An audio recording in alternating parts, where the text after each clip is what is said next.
அல்லாஹுடைய தூதர் சொன்னார்கள், ஒரு இறை நம்பிக்கை கொண்டவனுடைய செயல் என்னை ஆச்சரியப்படுத்துகிறது. அவன் எதை செய்தாலும் நலவாகவே அமைகிறது.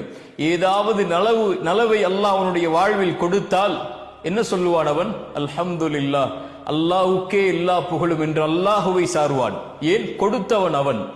ஏதாவது சோதனையை அல்லாஹ் கொடுத்தால், சிரமத்தை கொடுத்தால், கொடுத்ததை அல்லாஹ் எடுத்து விட்டால், ஒரு உறவை கொடுத்து அல்லாஹ் எடுத்தால், ஒரு செல்வத்தை கொடுத்து அல்லாஹ் எடுத்தால், ஒரு சுகத்தை கொடுத்து அல்லாஹ் எடுத்தால், ஒரு வாழ்வை கொடுத்து அல்லாஹ் எடுத்தால், ஒரு கண்ணியத்தை கொடுத்து அல்லாஹ் எடுத்தால், அவன் பொறுமையோடு இருப்பான்.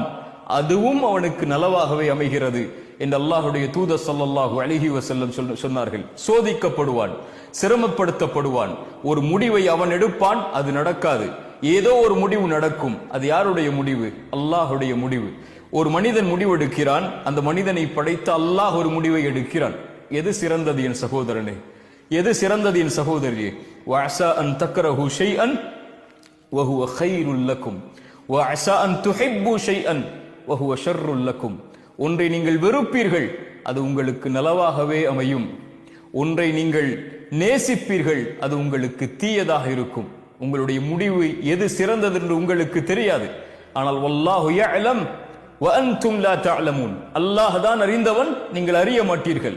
ஒன்றை கொடுத்து அல்லாஹ் சோதித்தால் அது உங்களுக்கு நலவு. ஒன்றை எடுத்து அல்லாஹ் சோதித்தால் அது உங்களுக்கு நலவு. எல்லாம் நலவுதான் இறை நம்பிக்கை கொண்டவராக இருந்தால், அல்லாஹுவை ஏற்று அல்லாஹுவை பயந்து வாழக்கூடியவராக இருந்தால்.